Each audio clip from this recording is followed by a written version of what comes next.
ಇವತ್ತೊಂದು ಆರ್ಆರ್ ಅಡುಗೆ ಮನೆ ಸ್ಪೆಷಲು ಚೆನ್ನದಲ್ಲಿ ಕರಿ ಹೆಂಗ್ ಮಾಡೋದು ಅಂತ ತೋರಿಸ್ಕೊಡ್ತಾ ಇದೀನಿ.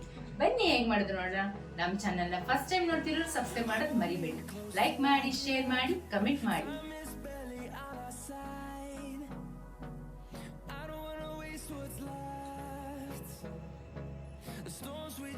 ಗಿರೀಶಂತೂ ಎಷ್ಟು ಎಮ್ಮಿ ಆಗಿದೆ ಅಂದ್ರೆ ಸೂಪರ್ ಆಗಿದೆ. ಒಂದು 50 ಗ್ರಾಮ್ ಎಣ್ಣೆ ಹಾಕೊಂತ ಇದೀನಿ. ಇವಾಗ ಎಣ್ಣೆ ಕಾದಿದೆ.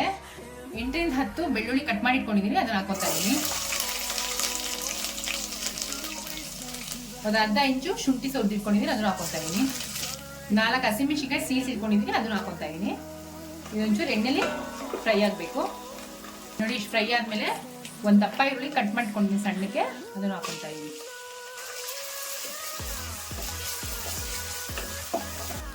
ನೋಡಿ ಈರುಳ್ಳಿ ಇಷ್ಟು ಬಾಡಿದ್ಮೇಲೆ ಒಂದು ಇಡೀ ಸಬ್ಬಕ್ಕಿ ಸೊಪ್ಪು ಕಟ್ ಮಾಡಿ ಸಣ್ಣ ಕಟ್ ಮಾಡಿ ಇಟ್ಕೊಂಡಿದೀನಿ, ಅದನ್ನು ಹಾಕೊತಾ ಇದೀನಿ.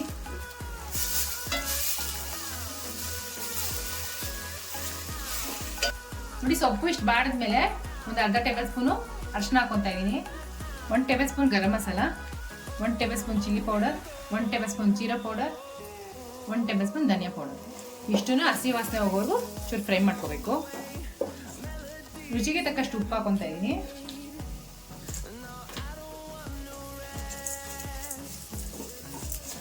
ನೋಡಿ ಹಸಿ ವಾಸನೆ ಹೋಗೋವರೆಗೂ ಫ್ರೈ ಆಗಿದೆ. 3 ಟೊಮೆಟೊ ಪ್ಯೂರಿ ಮಾಡಿ ಇಟ್ಕೊಂಡಿದ್ದೀನಿ, ಅದನ್ನು ಹಾಕೊತಾ ಇದೀನಿ.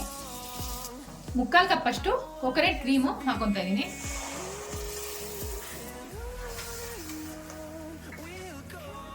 ಇದನ್ನ ಹಾಕೊಂಡಿರೋದ್ನ ಮಸಾಲೆ ಜೊತೆ ಹೊಂದ್ಕೊಳ್ಳೋಂಗೆ ಚೆನ್ನಾಗಿ ಮಿಕ್ಸ್ ಆಗಿ ಚೆನ್ನಾಗಿ ಕುದಿಬೇಕು.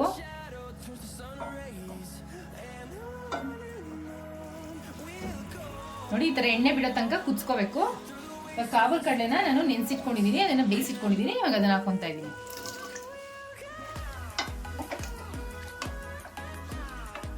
ಕಾಳಿಗೆ ಉಪ್ಪು ಖಾರ ಎಲ್ಲ ಹಿಡಿಬೇಕು. ಒಂದು 5 ನಿಮಿಷ ಕುದಿಸ್ಕೋಬೇಕು ಇದನ್ನ.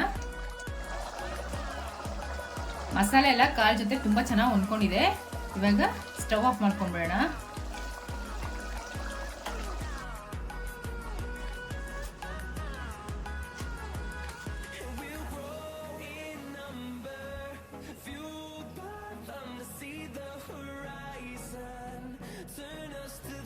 ಗಿರೀಶಂತೂ ಎಷ್ಟು ಎಮ್ಮಿ ಆಗಿದೆ ಅಂದ್ರೆ